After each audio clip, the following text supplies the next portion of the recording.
Hello. হ্যাঁ আমি হাসান হ্যাঁ, বলো। ফোন করেছি যে আজকে তো 4:30টায় আমরা ডিপ্লোম্যাটদের সাথে ব্রিফিং দিয়েছিলাম ওয়েস্টে নেই, কারণ এদিকে আসা কঠিন তাদের জন্য। হুম। কিন্তু ওই যে ইন্টারনেটের বন্ধ থাকায় তারপর আবার ওই নানা সিকিউরিটি রিজনে ওরা বলছে আজকে আমরা ভেবে আসবো, মানে রিলাক্টেড। হুম। এই পরিস্থিতিতে কি করবো নাকি কালকে করবো সেটা তারা আসতে পারবে না বলছে। আসতে পারবে না ঠিক। কয়েকজন বলেছে, কয়েকজন বলেছে না, আমার সামনে ফরেন সেক্রেটারি আছে, সিকিউরিটি কনসার্ন ব্যক্ত করেছে। আচ্ছা, না যেটা বুঝছেন তো অসুবিধা তাই না? হ্যাঁ, হ্যাঁ, যদি আসতে হয় যেটা যদি বলতে পারো ভালোই হয়। বলতে পারলে ভালো হয়। রাইট, হুম। আমি একমত।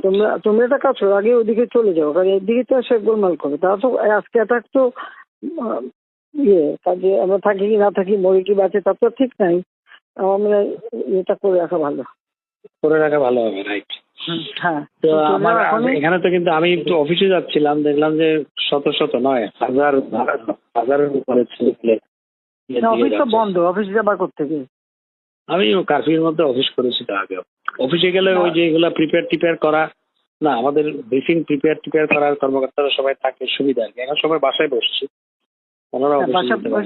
তোমার একটা কাজ করো, ওই হোটেল ওয়েস্টিনেই চলে যাও, ওখানে বসে সব কাজ করো। সেটা করা যায়। রাইট। হ্যাঁ, সেটা করে নেওয়া ভালো, আমি একমত। রাইট। জি, ওখানে যাও, বল যে আমরা এখানে আছি, এখানে বসে কাজ করি।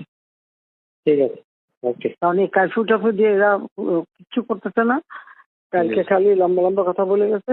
আমি দেখছি, আমি কিন্তু ঠিক করছিলাম যে আজকে যাবো রাষ্ট্রপতি, কারণ সব লিখে থেকে সব রেডি করছি। এইভাবে মানুষ মায়ের থাকার কোনো মানা হয় না। ইমার্জেন্সি দিয়ে লাভ হবে কি? ওই তোমার যেটুকু রোল ওইটুকুই তো, এর বেশি হয় না। ওই জন্য রাষ্ট্রপতির কাছে দিয়ে আসলে তখন রাষ্ট্রপতি তিন বাহিনীর প্রধান যাকে যা করে করুক, কারণ এইভাবে আর সম্ভব না। এটা এখন বলো না, বাইরে বললে আবার আরো এটা কোনো একটা ঝামেলা করে বেশি দেখা যাক। ঠিক আছে, চিপে বলছি 24 ঘন্টা সময় নিচ্ছে, সে চেষ্টা করবে এই করতে। দেখা যাচ্ছে পরে সময় নিচ্ছে, তো সময় দিতে হয়। আমি বলেছি আমি কিন্তু থাকবো না, সোজা কথা, আমি না, অসম্ভব এই দেশে আমি না।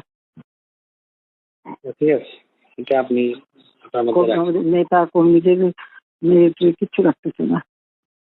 প্রত্যেক জায়গায় সবার ঘর বাড়ি ছেড়ে পড়ে যে কি এগুলি জানো ব্যাপারে বাবা, যে নোয়াখালীতে ফোন করছে, কানপটে দিয়ে দিয়ে সব বাড়ি পড়াই দিচ্ছে। আর ডোনাল্ডো আমার সাথে 4টার সময় কথা বলতে চাইনি। 4টায় বেবি